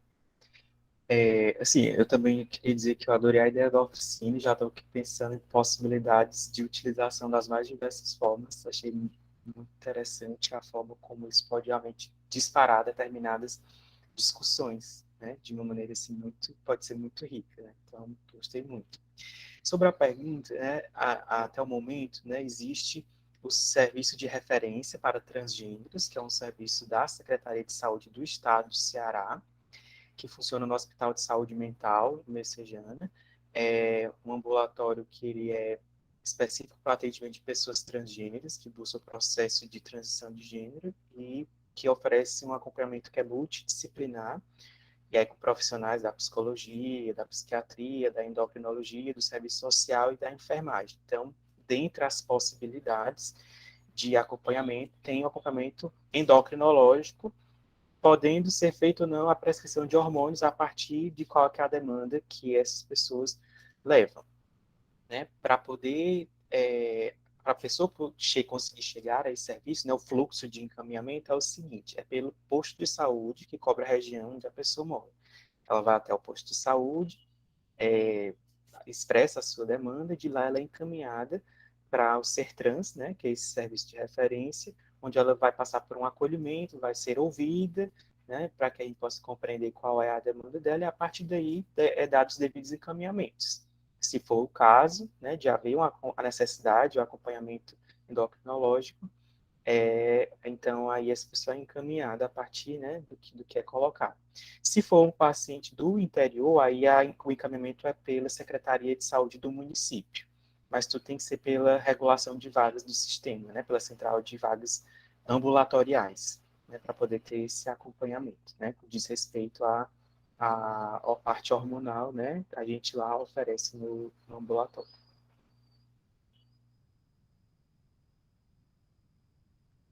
Sobre como ser facilitador das oficinas, no nosso caso, a gente entra, né, a partir de uma articulação entre a extensão Travessias e a CRED 6, que é a Secretaria Regional de Educação do Estado. A 6 é a que abrange Sobral e alguns municípios adjacentes. Então, a gente faz esse contato com a Coordenadoria Regional de Educação, né? E aí, a Coordenadoria Regional hoje conta com 2 psicólogas que não dão conta da quantidade de escolas estaduais. Então, as psicólogas fazem muito mais um trabalho de psicologia institucional do que de psicologia escolar, propriamente dita. Então, a gente tem essa parceria com a CRED e, geralmente, a CRED indica para a gente algumas escolas que a gente poderia trabalhar. Aí a gente entra em contato com a gestão da escola, conhece a estrutura da escola, porque tem uma coisa também muito importante, gente. A gente não tem como fazer um trabalho em instituição sem conhecer primeiro a instituição, né? Então, a primeira coisa que a gente faz é um mapeamento da instituição. Eu acho que isso vale também para as instituições de saúde, né? A não ser que vocês estejam dentro da instituição, com um profissional da instituição, vocês já conhecem, aí sim é um outro movimento. Mas a gente não, a gente está vindo de fora da universidade. Então, a gente precisa entrar nas escolas. A gente entra nas escolas, faz esse reconhecimento e aí lança a proposta. No caso, a extensão entrou junto de um projeto que já existia na escola, que era de formação humana. A gente entra numa disciplina da escola para fazer essas oficinas, né? Esse caso foi extraordinário, porque geralmente o que estava acontecendo é a gente fazer as oficinas no contraturno. Então, o pessoal de manhã ia à tarde, o pessoal de tarde ia de manhã, por exemplo. A gente já trabalhou bastante nessa metodologia, né? Bom, é mais ou menos isso. Os extensionistas são os facilitadores da oficina. E comigo a gente tem os encontros de planejamento e de supervisão. A cada semana a gente tem supervisão desses encontros e a gente planeja como é que vai ser o próximo encontro. Então, temos funcionado nessa metodologia, já está saindo um artiguinho nosso, né? A gente já submeteu, falando um pouco dessa experiência de travessias na escola, e, bom, tem sido muito enriquecedor. E aí eu acho que tem uma pergunta sobre a mídia, não é? Isso, Carol, queria só aproveitar que você está falando sobre a operacionalização, porque teve uma pergunta que é: quantas escolas vocês já conseguiram fazer essa oficina? Qual o efeito disso nas famílias e qual a opinião dos pais e dos educadores a respeito desse trabalho? Quer falar, Anne? A gente realizou essa oficina só em uma escola, que está o Travessias, com 3 turmas diferentes, né? Na verdade, foram mais turmas, mas a gente fez com o primeiro, segundo e terceiros anos, né? Na escola que a gente trabalha tem 2 primeiros, 2 segundos e 2 terceiros. Então, foram 6 turmas, né? A gente acaba não tendo muito contato com os pais, na realidade, mas o que a escola sempre relatou para a gente foi de elogios, né? A escola que a gente trabalha também traz muitas questões relacionadas à classe, à raça, é uma escola, assim, que passa por algumas questões em relação a uso de substâncias também, né? Então, a escola sempre, né, o que passou para a gente foi de que o movimento do Travessias era muito legal e que os professores gostam muito também da metodologia, né, de como a gente consegue conversar com os adolescentes sobre alguns temas que são bem delicados, né, e difíceis de serem conversados. A gente teve também um momento nessa escola, não sei se a Anne lembra, de formação de professores sobre diversidade e gênero. E Sim, que a gente construiu com eles, não lembra, Anne? A gente construiu com os professores, também como a gente está fazendo com vocês aqui, né, propostas de trabalho, né, sobre essas temáticas com os alunos, mas sempre nessa perspectiva, mobilizando aquilo que os professores sabem sobre o assunto, jamais entrando numa perspectiva de dizer para os professores como é que eles têm que lidar com seus próprios alunos, mas convocando eles a, junto com a gente, construir estratégias para trabalhar esses temas em sala de aula. E aí o trabalho com os professores também é muito rico, porque começam a aparecer as situações em sala de aula, né? E dentre essas situações, eu acho também muito importante a gente colocar, Anne, que você colocou agora, é que esse debate sobre gênero e sexualidade, ele precisa ser interseccionalizado, não é? Porque, e aí eu não sei se vocês conhecem essa ideia de interseccionalidade, que, enfim, que a gente não pode tratar da questão da sexualidade separada das questões de classe, das questões de raça, né? Uma coisa, por exemplo, é um aluno homo, né, branco. Outra vivência vai ser de um aluno homossexual negro, por exemplo. A gente vai ter aí 2 marcadores que vão ser responsáveis por uma situação de maior vulnerabilidade desse aluno, né? Ele vai estar mais exposto, por exemplo, a sofrer maiores violências relacionadas não só à questão de gênero e sexualidade, como também às questões raciais. Então, é algo que a gente estuda muito no Travessias, a gente tem um grupo de estudo, também é importante a gente dizer, né? A gente não está apenas realizando uma prática, mas a gente está elaborando teoricamente sobre essa prática. E nos nossos grupos a gente trabalha essas dimensões interseccionais entre raça, classe e gênero, né? E aí tem uma pergunta sobre a mídia. A gente entra logo nessa pergunta ou a gente...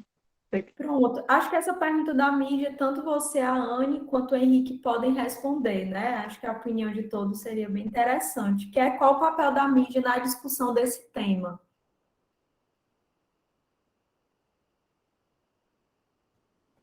Aproveita aí, Carol, que tu já está com o microfone ligado, mulher. Tá. Eu tenho, olha, gente, assim, eu tenho muito cuidado em pensar numa relação de causa e efeito da mídia, principalmente com relação às transexualidades.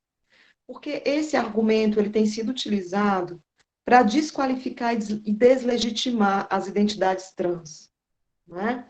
Dizendo coisas do tipo, Ah, a pessoa é trans porque é uma moda. A pessoa é trans porque ela viu na novela. Então, eu fico me perguntando, assim, a tamanha ingenuidade desse tipo de raciocínio que nos traz uma coisa assim, são influenciáveis, né? Na final das contas, o que isso quer dizer é isso? São pessoas influenciáveis. E quando a gente fala nesses termos, a gente nega o desejo dessas pessoas. A gente faz uma negação do desejo dessas pessoas. Então, eu tenho muito cuidado com isso. Ah, tudo bem, a mídia, de alguma maneira, ela tem uma influência, utilizando essa palavra influência, ela pode até ter, mas como cada um vai responder a isso, vai ser diferente. Eu não acredito aí nesse poder de uniformização das mídias em relação às crianças e aos adolescentes. Eu acho que se responde de forma diferente. E eu acho que também tem uma coisa que a gente precisa pensar. As redes sociais fazem parte da vida dessas crianças e desses adolescentes. Eu acho que a gente tem também, às vezes, uma tendência a demonizar, né? A gente sabe que existem perigos, claro, relacionados às redes sociais e tudo. A gente tem que advertir, talvez, e conversar com as nossas crianças, nossos adolescentes, né, sobre os riscos relacionados à exposição nas redes, que é alguma coisa que é muito em voga também na escola. Vez ou outra isso aparece, né, com muita força, situações, não só situações de assédio, mas situações de fotos de crianças e adolescentes que são expostas nas redes sociais, com todas as consequências terríveis, né, que são geradas para essas crianças e esses adolescentes. Eu ouvi uma história recentemente, que eu acho que foi em Sobral, de uma menina que o namorado publicizou fotos dela transando com o namorado, né? Enfim, e essa menina, ela não. Aí o próprio processo de escolarização também fica prejudicado, porque ela não consegue mais retornar à escola depois disso. Né? Então, são questões que a gente precisa trabalhar também, né? Enfim, que tem a ver com a questão da mídia, que tem a ver com a questão das redes sociais, da exposição.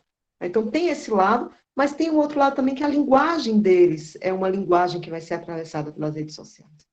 E a gente precisa conhecer isso.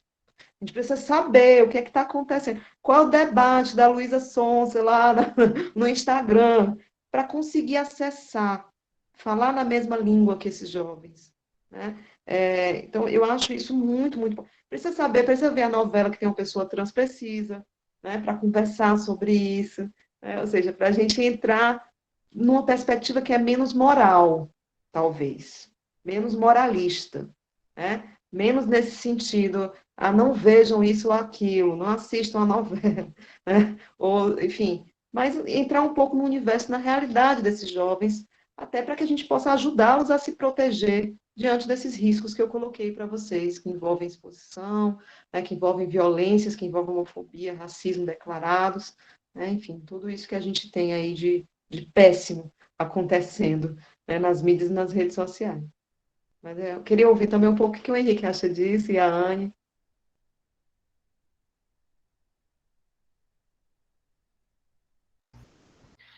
A minha impressão, Carol, é muito semelhante à sua, né? Eu acho que é importante termos muito cuidado quando a gente analisa isso. E quando a gente fala de mídia, a gente está falando de uma complexidade tão grande de plataformas, recursos, aplicativos, redes sociais, é tanta coisa que fica difícil da gente uniformizar e dizer qual é o papel disso tudo para determinada finalidade, né? Porque tem um processo, que aí como a Carol colocou, né? É da subjetividade de cada um, né? E como é que isso vai ser assimilado, elaborado, tomado por cada um e que destino isso vai ter, né?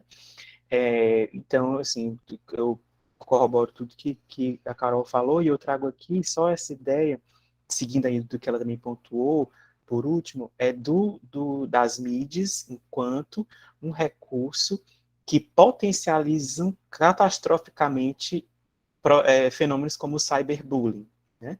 Então, sai daquele espaço do bullying face a face e vai para um outro campo em que tem aí o viés do anonimato e de uma capacidade de reprodução de alcance que pode ter realmente efeitos aí muito, muito devastadores, né? Com esses discursos LGBT-fóbicos, né?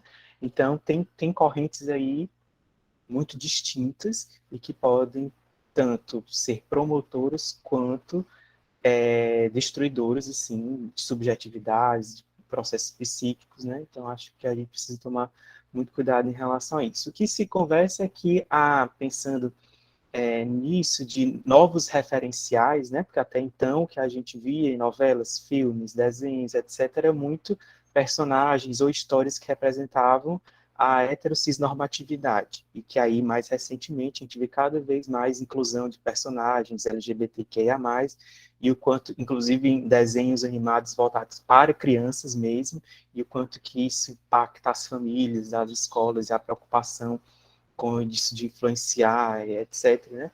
Então, eu penso que, enfim, os meios estão aí, possibilitando as mais diversas formas de referenciais de identificações e que não tem como se ter um controle sobre isso, né?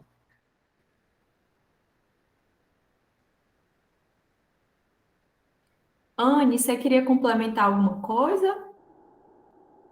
Acho que não. Acho que a Carol e o Henrique responderam muito bem. Eu concordo. Aproveitando o Henrique, né, que acabou de falar, teve uma pergunta direcionada a você, Henrique, queria fazer uma pergunta para o doutor Henrique. Tantas nomenclaturas são mesmo necessárias? Até que ponto ter um rótulo, entre aspas, ajuda no bem-estar psicológico de um indivíduo? E aí, Carol e Anne também podem ficar à vontade para responder, tá? Apesar de que vocês já tocaram um pouco sobre isso. Era o que eu ia comentar, nos momentos da fala da Carol, ela já falou sobre isso, né? Porque quando a gente pensa, né, e alguém também comentou antes, era só GLS, né, que hoje não se utiliza mais, cada vez mais novas letras, né, sendo acrescentadas, né? Então, existem determinadas vivências, determinadas experiências, expressões da sexualidade que por muito tempo foram invisibilizadas. Não é que elas não existissem, mas elas não tinham um alcance de serem visibilizadas. E aí, quando se pensa num movimento político e que isso tem repercussão nos direitos daquele indivíduo, existir a representação dentro dessa sigla é válida, pode ser muito válida e tem toda essa repercussão social e política, né, que já foi comentada, né? Sem falar também no impacto que isso tem nos processos de subjetivação, porque de alguma forma são construtos, né, são, enfim, né, questões que são elaborados, construídos dentro de um meio, né, social, e que, para algumas pessoas, aqueles signos podem ser uma forma de ancorar algo aí desse processo da identificação que é tão oscilante, que é tão flutuante, né? Então, tem essa possibilidade de permitir ao sujeito uma estabilização no que diz respeito a esse processo de subjetivação, né? Então, tem essa dimensão que ela é mais subjetiva, né, de forma muito singular para cada um, e tem essas repercussões mais sociais no âmbito político mesmo.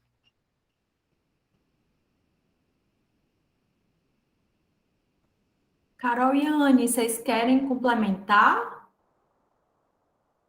algo sobre? O que é que tu acha? Eu acho que a gente já tinha comentado, né, um pouco sobre isso, assim, da sigla de todo o movimento ser uma forma de representatividade, de garantir direitos de existência, né, para essas pessoas. E aí eu acho que é mais ou menos isso que eu tinha para falar.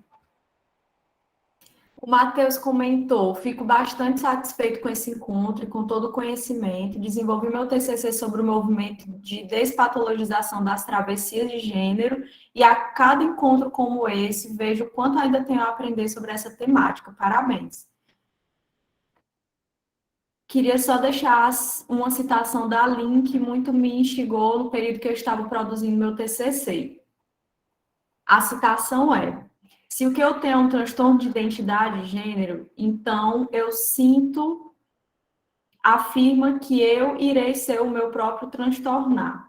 Eu vou me transtornar, vou me tornar tantas outras até que o mundo não dê conta mais de mim, até que o mundo não dê conta de me conter, de me categorizar. Eu não sou filha, eu não sou filho, eu não sou falha. Sou a falha do sistema. eu sou o transtorno das suas teses, eu sou a prova viva de que tudo que vocês escreveram não deu certo, deu surto. Matheus, tipo assim, terminar o encontro aqui, né, depois dessa frase, tem mais nem o que dizer. Eu ia fazer uma pergunta, o quê? Vou fazer. Como, né? Mas, gente, brincando aqui, eu tinha uma pergunta para fazer, mas eu deixo livre para quem quiser comentar, não só perguntar, mas também falar sobre como se sentiu, de que forma foi tocado, de que forma isso ajudou vocês a pensar em outras formas de discutir sobre esse tema, né, com o público que vocês trabalham. E podem ficar à vontade para ligar o microfone para falar pelo chat mesmo. Podem ficar à vontade.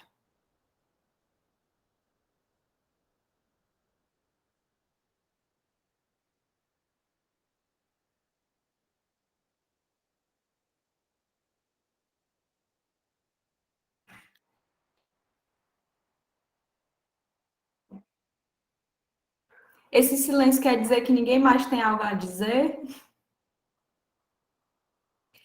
Posso colocar uma pergunta bem rápida? A gente ainda tem 7 minutos antes de 4 horas.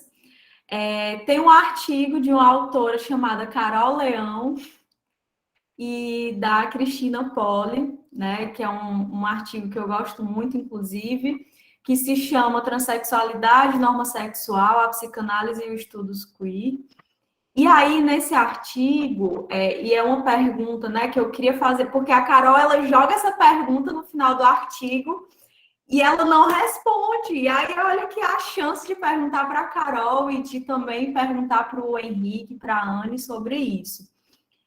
A Carol faz uma discussão, né, nesse artigo, do quanto ainda a questão da transexualidade no campo da cultura ainda permanece muito atrelada à questão da emissão dos laudos, né, que é esse instrumento necessário para fundamentar essa demanda cirúrgica, hormonal, requalificação civil. Realmente ainda tem muito isso, né, apesar de todos os avanços. E aí ela lança uma pergunta que eu acho super interessante, importante, que é: haveria uma política que incluísse essa multiplicidade de diferenças? E aí ela joga a manchete e não responde, né? Acho que ela deixa o leitor pensando sobre isso. Mas eu acho que todos nós aqui, trabalhadores e militantes do campo das políticas públicas, e nos interrogando sobre esse tema, eu queria que vocês pudessem falar um pouco sobre isso, assim, né?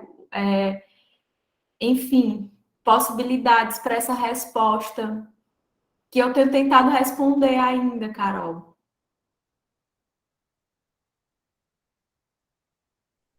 Olha, eu acho que não.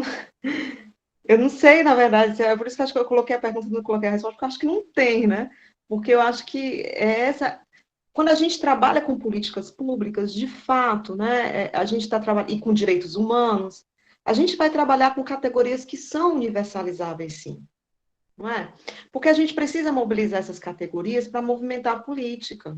A própria categoria do humano é uma categoria super problemática, né? Porque ela vai colocar uma fronteira entre o que é humano e o que é o não humano. E o que seria desumanizado não teria direitos e estaria mais vulnerável à morte. Né? Quando a gente fala de sexualidade e identidade de gênero, a gente está jogando também com categorias que implicam visibilidade e humanidade também. O que não tem nome se desumaniza de alguma forma. E aí a gente não consegue mobilizar políticas para defender, né, aqueles que são inomináveis, que são invisíveis. Né?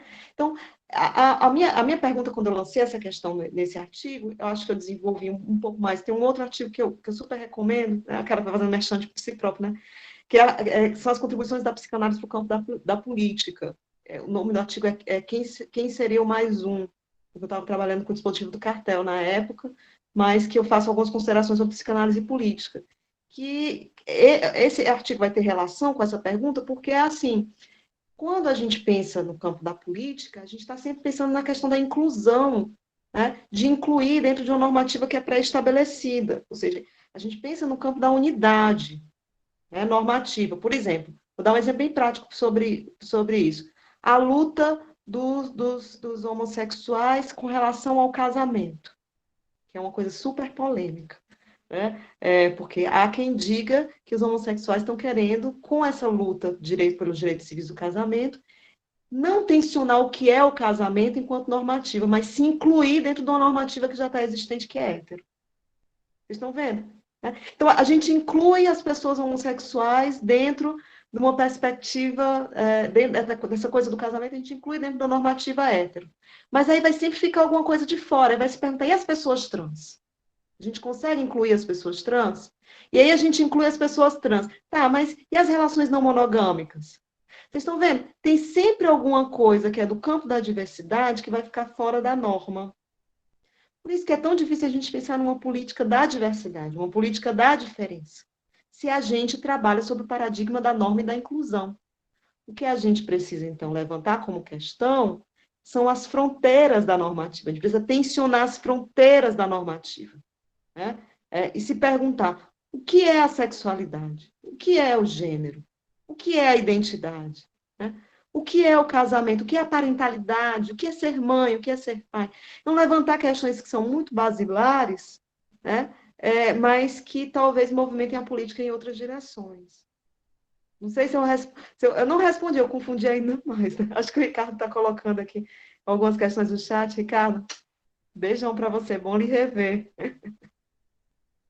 Foi mais comentando, Carol, né, assim, que realmente o desafio que a gente encontra nas políticas públicas é de pensar uma inclusão pela diferença, né, embora a gente nas políticas públicas nós sejamos convocados a pensar em categorias universais, nós sabemos que no dia a dia, no cotidiano do trabalho, né, a gente encontra o caso a caso, a diferença, a singularidade, e como incluir a partir disso, né? Como pensar numa acessibilidade a uma rede a partir daquilo que é diferente. Isso essa tua pergunta que tu faz no teu artigo, é aquela pergunta bússola, né? Que segue sem resposta e o que vamos calcando de resposta serve um dia, mas não serve para o amanhã, né? E qual resposta teremos amanhã? Esse é o X da questão. Bom te rever também, viu, Carol? Ainda bem que tu não respondeu essa pergunta no artigo, viu, Carol? Henrique, se você quiser complementar, nós gostaríamos muito de lhe escutar também. Não, eu mais uma vez, né, eu tendo a pensar muito como a Carol colocou, né? Se a gente pensa desse ponto de vista de uma política que de uma maneira integral poderia dar conta, de maneira universal, algo que é atravessado por questões tão singulares, a gente se depara aí com o campo de uma impossibilidade, né? O que não quer dizer que, a partir de uma outra perspectiva, outras maneiras de se pensar, de se construir, de se possibilitar espaços, não seja possível, porque aí sim há possibilidades, né? Então, eu penso que é mais ou menos por essa via, né? Realmente é muito, muito complexo, porque quando a gente vai para a questão do discurso que opera dentro do campo das políticas de saúde pública, a gente vai se deparar com determinados impasses que não vão ser capazes de contemplar algo que é tão plural quanto essas questões. E não só da sexualidade, mas da subjetividade humana como um todo. Né? Então, e aí a gente vai ter que lidar com isso de alguma maneira. Né? E aí eu aproveito para agradecer ao Matheus por ter compartilhado, né, com a gente tanto a sua experiência de TCC quanto essa fala, né, da Aline, que eu achei assim, incrível, né? Quando ela coloca, eu não sou filho, eu sou uma falha, a falha do sistema. Eu acho que é esse ponto. Não tem como dar conta. Tem algo que vai escapar, tem algo que é da ordem de um inassimilável, e o que fazer com isso, né? Então, acho que é por aí. É o surto, é lidar com o surto que advém muitas vezes dessa impossibilidade.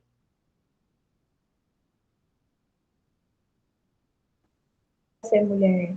Gente, queria agradecer, né, a contribuição de vocês por terem, né, colocado de que forma vocês foram atravessados por esse momento de hoje. Agradecer imensamente a Carol, a Henrique, a Anne também por estar aqui já na graduação, compartilhando um pouco dessa experiência que ela tem tido.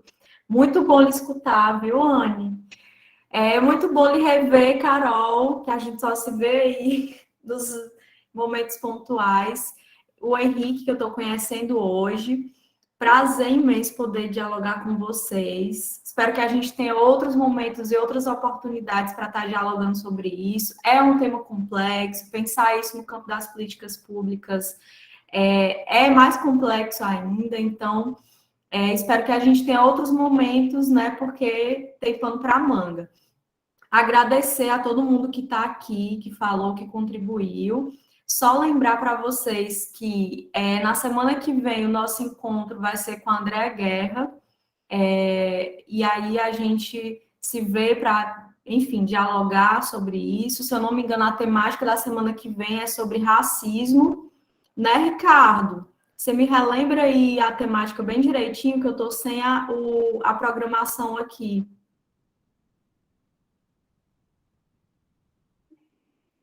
Eu acredito que seja, viu, gente? Tenho quase certeza. Só não vou dizer, só no seu título bem direitinho, mas a gente vai estar enviando nos grupos.